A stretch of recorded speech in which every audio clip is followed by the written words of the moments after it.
na kailangan, syempre, na yung pamilya, after 33 years, dun pa lang niya itutuon ng kanyang sarili sa kanyang pamilya.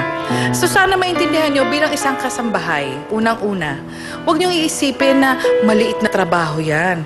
Kasi pag iniisip natin na ang isang trabaho na ginagawa natin, nakakapagpaliit sa atin ng yung self-esteem natin, masyadong bumababa kasi katulong lang ako. Palagi kasi natin iniisip yun eh. Hindi nyo nakikita na ang pagiging isang kasambahay, isang napaka-importante po yung trabaho eh. Hindi lang siya trabaho eh. Dahil kasi alam niyo po, ang ginagawa niyo po, nakakatulong kayo sa isang pamilya.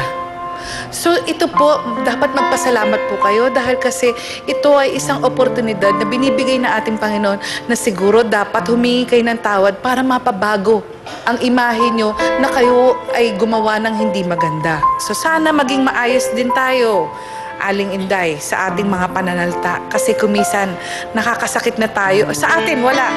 Pero baka sa ibang tao, makakasakit tayo. So, hinay-hinay lang. Kasi ang ating bibig, pag nagsalita at nagmutawi na ibang mga pananalita, ibang interpretasyon, chances are may magagalit sa atin. So, sana magkapatawaran kayo dito. Yun lang to. Para naman sa iyo, Inday, di ba? Sinabi nga ng Panginoon, siya'y pumarito hindi upang paglingkuran o pang maglingkod. Minsan, ganun ang ginagawa ng mga amo dahil sila'y amo ay pinanatili nila mas mataas sila kaysa kasambahay o katulong. Diba? Ito ang pinakita ng Panginoon na siya ay amo. Diba? Sa mga 12 apostol. Amo siya, pero ang pinakita niya ang aral na siya ay naglilingkod sa kanila. At ang tunay po na nangangamuhay, nagiging amo, ay yung tunay pong naglilingkod ka rin sa kasambahay mo. Tinutulungan mo rin. Inuunawa mo rin. Hindi masasamang pananalita ang lumalabas sa iyo dahil po hindi matutuwa rin ang iyong kasambahay. At para naman dito kay Amelia, alam natin, ang paglilingkod po ay pagbibigay po ng tuwa sa pinaglilingkuran. Ang isang katulong po ay napagkumbabang naglilingkod. Sa sulat po ni San Pablo sa mga taga-Roma, chapter 12, sinasabi doon na hindi po nararapat ang maghiganti. Dahil po, sabi ng Panginoon, nasa akin ang paghiganti.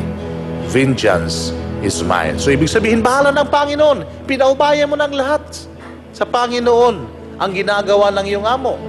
Dapat ay nagpakumbaba ka na lang. So, nangyari na nangyari. Ang pinakamahalaga ngayon ay magpatawaran, pati magpakumbaba upang magkasundo. Sa susunod na panahon, kung kaumay ay mga muhan, ay sana naman matuto ka na sa aral dito. Salamat po. Thank you very much sa ating pong trio tagapayo. Ate Amalia, Ate Luisa, ano bang mahalagang bagay ang natutunan ninyo mula sa mga sinabi at binigay na payo ng ating trio? Hindi dapat po palakihin ng maliit na gulo. Hindi na po dapat ipaalam pa sa kanya para hindi lumaki. Ate Amalia? Hindi ko na po ulitin yan pag mga muhan pa po, yung ginawa ko sa kanya. Ikaw naman, Ate Inday, at Tonet, ano yung pinakamahalagang natutunan ninyo mula sa sinabi ng ating trio tagapayo?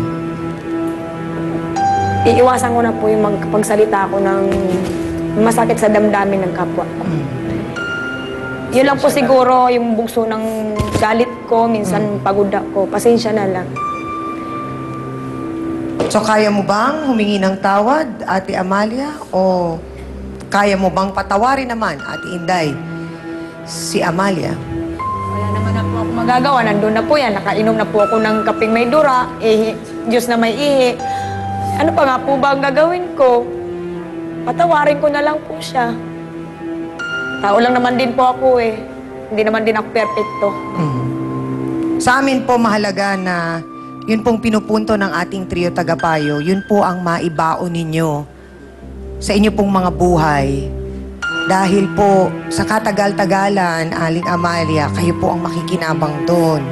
Siyempre po, mahihirapan kayo makahanap ng ibang trabaho kapag gaganyan po kayo. Kita nyo, bago pa man din kayo humingi ng pasensya, nauna na si Ate Inday. Kaya niyo po bang humingi ng tawad sa lahat-lahat ng ginawa niyo? Pasensya ka dahil sa yung mga ginawa ko sa iyo. Patawarin mo. Huwag mo na ulit-uulitin yun. Ikaw din mo nang gagawin. Patawad sa mga ginawa ko, ate. Sorry, paspas sabi ko. Patawarin ko. At sana ay mapakinabangan ninyo sa mahabang panahon yung counseling na ibinigay sa inyo ng ating trio tagapayo. Maraming salamat sa pagtitiwalang binigay nyo sa aming pong programa. Aminin na po tayo mga kapatid, mga ka-face-to-face. Maraming aral na naman tayong natutunan. Wala po talagang magandang maidudulot ang pagiganti. Hindi po nito maitatama ang isang pagkakamali dahil galit ang pinag-uugatan nito. Ika nga po, kapag binatukan ng bato, batuin mo naman daw ng tinapay. Sa simpleng paliwanag, kapag inaway ka ng iba, pagmamahal at pag-iintindi ang isukli mo sa kanila. At para po sa ating face-to-face, heart-to-heart thought for the day, masungit na pagkatao ay magbabago kung kaharap niya'y may ngiting wagas at sinsero. Salamat po sa inyong lahat mga kapatid!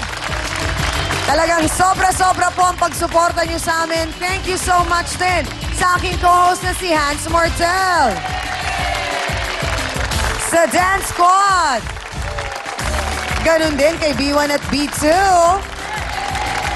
Sa ating mahal na trio, tagapayo. Sa inyo po, mga sausawero at sausawera. Salamat, salamat. At higit sa lahat sa mga bisita po nating nagtiwala at nagbahagi ng kanilang kwento. Salamat din po at sana kahit nga paano'y nakatulong naman po sa inyo ang ating pong programang Face to Face. At sana rin mga kapatid, lagi po ninyong tututukan ang Untold Stories mula sa Face to Face tuwing Sabado po. 10:30 na po kami ng umaga ha. Mapapanood po ninyo ang mga buhay ng nagiging bisita po namin dito sa ating programa sa Face to Face. Muli, ako po ang inyong pamansang kapitana, ang inyong Chang Ami na lagi nagpapaalala ang problema. Pwede mong tawanan, pero hindi mo yan dapat talikuran. Kaya kung may problema ka, harapin mo, pag-usapan natin yan. Para po sa inyo to mga kapatid. Buena manong handog sa ikalawang taon ng Face to Face sa Alaminos, Pangasinan. Masantos, yakap, kapuasan, mga agi na Pangasinense. Isang kasambahay, kaagaw na ngayon ng may bahay. Hindi na niya magbigay ng pera ang asawa ko.